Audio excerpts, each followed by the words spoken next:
बाई तुझा आशीर्वाद या मालिकेमध्ये प्रेम, विश्वास आणि कुटुंबाच्या सन्मानाची कठीण परीक्षा पाहायला मिळणार आहे. सध्या या मालिकेमध्ये अवनी आणि धनराज यांच्या आयुष्यातील घडामोडींनी कथानक अत्यंत भावनिक वळणावरती येऊन पोहोचले आहे. एकीकडे प्रेमासाठी सर्वस्व पणाला लावणारे दोन जीव, तर दुसरीकडे मुलीच्या भविष्याची काळजी आणि समाजातील प्रतिष्ठेचा प्रश्न यामध्ये अडकलेले कुटुंब. त्यामुळे पुढे काय होणार याकडे सर्वच प्रेक्षकांचे लक्ष लागून आहे.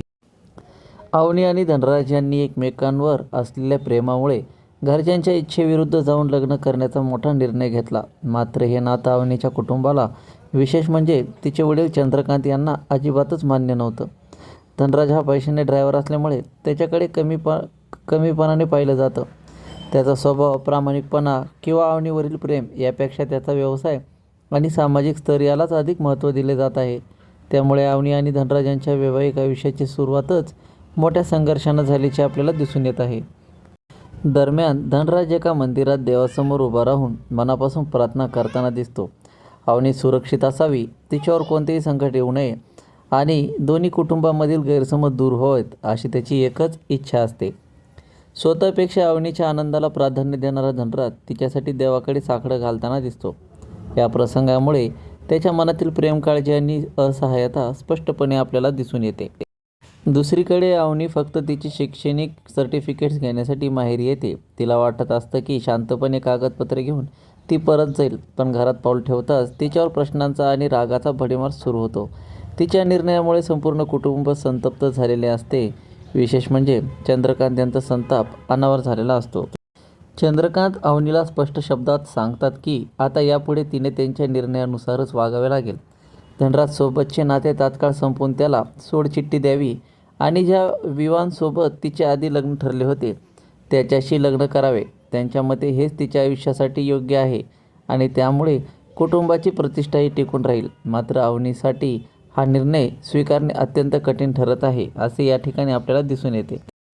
एका बाजूला तिच्या आयुष्याचा जोडीदार धनराज आहे, ज्याच्यासोबत तिने 7 जन्मांची साथ देण्याची शपथ घेतली आहे. तर दुसऱ्या बाजूला तिचे आईवडील आणि त्यांचा मानसन्मान आहे.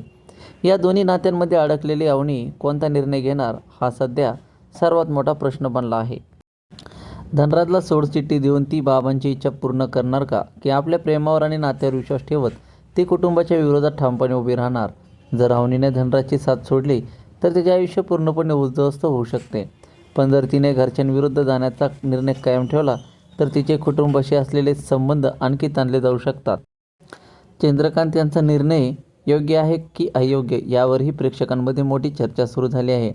काहींच्या मते पालक आपल्या मुलीच्या भविष्याची काळजी म्हणून हा निर्णय घेत आहेत, तर अनेकांचे मत आहे की एखाद्या व्यक्तीचा व्यवसाय पाहून त्याचे व्यक्तिमत्व ठरवणे चुकीचे आहे. प्रेम, विश्वास आणि चांगला स्वभाव यांनाच खरे महत्त्व असायला हवे. आता मालिकेच्या आगामी भागात अवनी कोणाचा हात धरते, धनराजचे प्रेम की कुटुंबाची इच्छा, हे पाहणे आता उत्सुकतेचे ठरणार आहे. तिचा एक निर्णय अनेकांच्या आयुष्याला वेगळे वळण देऊ शकतो. प्रेम जिंकेल की घरच्यांचा हट्ट? धनराज आणि अवनी पुन्हा एकत्र येतील की कायमचे वेगळे होतील? या सर्व प्रश्नांची उत्तरे मिळवण्यासाठी प्रेक्षकांना पुढील भागाची आतुरतेने प्रतीक्षा लागली आहे. मित्रांनो, असेच नवनवीन अपडेट्स मिळवण्यासाठी, मालिका विश्वातील माहिती जाणून घेण्यासाठी आपल्या सिरियल कट्टा या यूट्यूब चॅनलला लगेच सबस्क्राईब करा. भेटू अशाच नवीन एका व्हिडिओमध्ये. तोपर्यंत धन्यवाद.